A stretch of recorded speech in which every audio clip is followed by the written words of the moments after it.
10 টাকার আপেল হয় নাকি? 10 টাকা কয়টা আপেল হয়? 10 টাকার একটা আপেলের বেশি হবে না কিন্তু। বললাম 10 টাকার কিচ্ছু হবে না, মাত্র একটা আপেল দিয়েছি 10 টাকা। তাতে কি হইতে?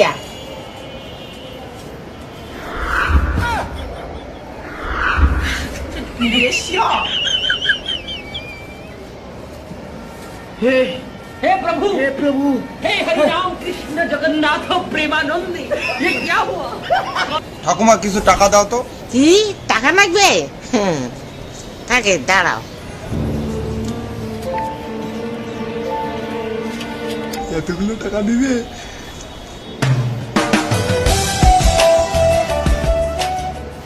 এই নে টাকা। তোমার 10 টাকা দিয়ে কি হবে? 10 টাকা দিয়ে অনেক কিছু হয়।